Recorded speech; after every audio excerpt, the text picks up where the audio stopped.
പാലക്കാട് ഉപതെരഞ്ഞെടുപ്പിലെ വിജയം കോൺഗ്രസിനും CPM-നും BJP-ക്കും അനിവാര്യമാണ്. അതുകൊണ്ടാണല്ലോ ഒരു മാസം നീണ്ടുനിന്ന ആ തെരഞ്ഞെടുപ്പ് പ്രചരണ വേളയിൽ ഇത്രയധികം വിവാദങ്ങൾ ഇങ്ങനെ പെരുമഴ പോലെ പെയ്തിറങ്ങിയത്. വിവാദങ്ങൾക്ക് ഒരു പഞ്ഞവുമില്ലാത്തൊരു തെരഞ്ഞെടുപ്പായിരുന്നു.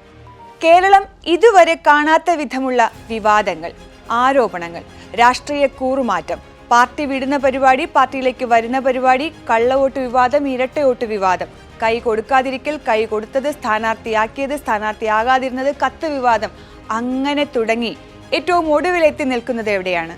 മുഖ്യമന്ത്രി പാണക്കാട് തങ്ങൾക്കെതിരെ നടത്തിയ ആക്ഷേപത്തിൽ. സാധാരണഗതിയിൽ മുഖ്യമന്ത്രി പിണറായി വിജയനെതിരെയോ പിണറായി വിജയൻ എന്ന വ്യക്തിക്കെതിരെയോ അത്ര കണ്ട ആക്ഷേപമോ ആരോപണമോ ഒന്നും ഉന്നയിക്കാത്ത ഒരാളാണ് മുസ്ലിം ലീഗിന്റെ കുഞ്ഞാലിക്കുട്ടി. ആ കുഞ്ഞാലിക്കുട്ടി അടക്കം തങ്ങൾക്കെതിരെയുള്ള പ്രസ്താവനയിൽ പിണറായി വിജയനെതിരെ രംഗത്തു വന്നു. അതാണ് ഏറ്റവും ഒടുവിലത്തെ ആയുധമാക്കി UDF-ഉം LDF-ഉം നേർക്കുനേർ പൊരുതുന്നത്. അതെന്തൊക്കെ തന്നെ ആയാലും ഇവിടുത്തെ വിജയം എല്ലാ മുന്നണികൾക്കും അനിവാര്യമാണെന്ന് പറയാൻ ഒരു കാരണവും കൂടിയുണ്ട്.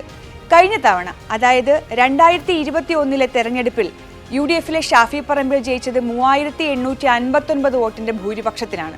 അന്ന് അവിടെ മത്സരിച്ച NDA-യിലെ ശ്രീധരൻ ഏറ്റവും കൂടുതൽ വോട്ടുകൾ സമാഹരിക്കുകയും ചെയ്തു. ആ കണക്കിൽ നോക്കുമ്പോൾ BJP-ക്ക് പ്രതീക്ഷയേകുന്നൊരു മണ്ഡലമാണ്. പക്ഷേ നിലവിലെ കോൺഗ്രസിൽ നിന്ന് കൈ വേർപെടുത്തി വന്ന സരിൻ LDF-നൊപ്പം ചേരുമ്പോൾ LDF-ന് അവിടെ പ്രതീക്ഷയ്ക്ക് വകയുണ്ട് എന്നുള്ളതാണ് അവർ പ്രതീക്ഷിക്കുന്നത്.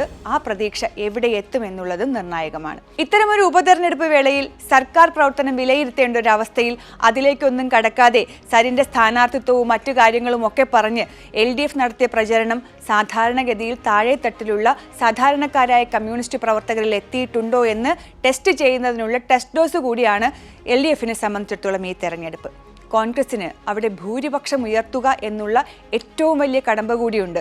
ഷാഫി പറമ്പിലിന് കിട്ടിയ 3859 എന്നുള്ളത് 5 അക്ക സംഖ്യയിലേക്ക് ഉയർത്തുകയാണ് കോൺഗ്രസിന്റെ ലക്ഷ്യം. അത് ഫലം കാണുമോ എന്നുള്ളതും കണ്ടറിയേണ്ടതുണ്ട്.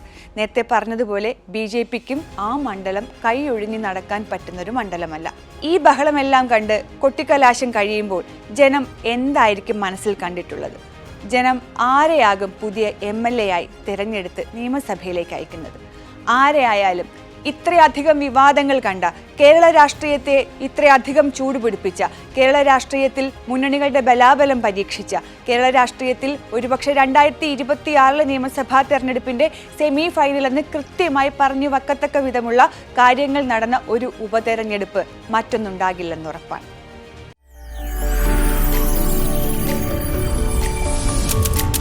NTV UAE to the world.